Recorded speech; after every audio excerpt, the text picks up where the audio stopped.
The e-scooter. The one thing that all pedestrians hate. They're typically the domain of wide-eyed teenagers and those bizarrely confident adults who seem to think they're still in their 20s.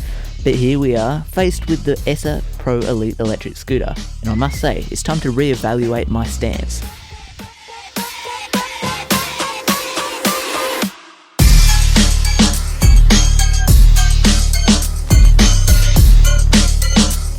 First off, let's talk about design. The ESA Pro Elite looks like it was crafted by someone who had just finished reading a design magazine and thought, let's make something that doesn't resemble a child's toy.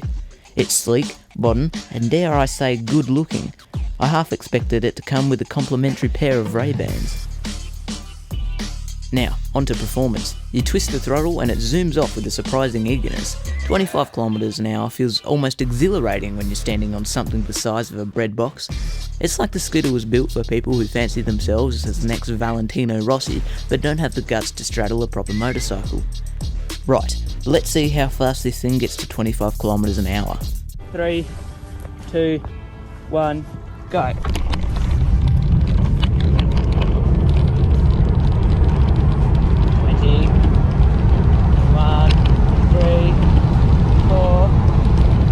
25.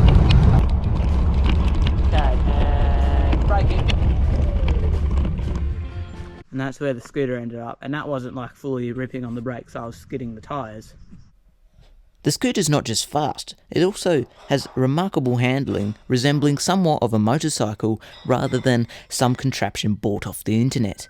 It's very good round the corners, and you can weave through traffic like a caffeine-fueled squirrel. One place the scooter does lack though is the suspension, though it's still arguably better than some cars.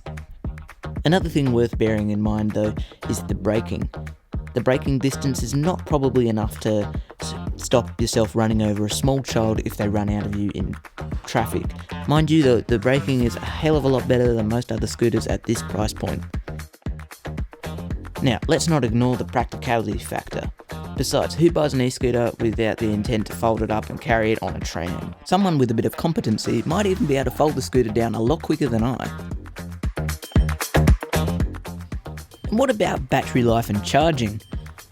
With the claimed 40 kilometers of range, it's more than adequate for a day's commute. But let's be realistic here. Actual range can vary depending on factors like terrain and rider weight, not to mention the wind.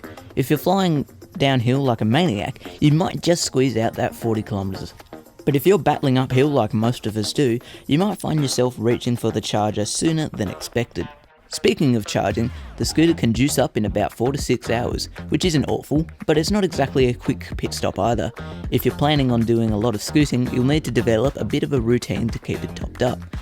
Think of it like nurturing a pet. You'll need to make sure it's fed, lest it leave you stranded mid-journey, looking like a fool on the sidewalk.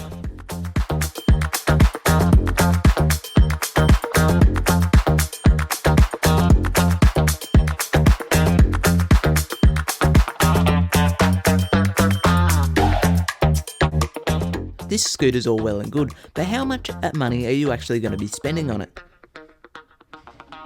The ESA Pro Elite falls into the mid to low range category for electric scooter prices at $1,100. It's not cheap, but then again, you're not just buying a scooter, you're buying a ticket to your own little slice of freedom. It's the perfect alternative for those who want to avoid the commute hell of public transport, but still wish to do so in a mildly stylish way. It's also perfect if you're like me and don't as yet have your license. I can go from my house to work in about 3 minutes. In summary, the ESA Pro Elite e-scooter has managed to surprise me. It's not just a method of getting from point A to point B, it's a fun ride that gives you a taste of freedom off the road. It's a surprisingly commendable addition to the realm of urban transportation. It's fun, practical and surprisingly well designed for a budget scooter. While it won't replace the thrill of a motorbike, it does offer one unique transportation in areas not suitable for internal combustion powered vehicles, like a shopping centre. It also offers a strange sense of liberation that's hard to deny. I like it, but just remember to wear a helmet and watch out for music-absorbed pedestrians. They'll thank you for it. Eventually.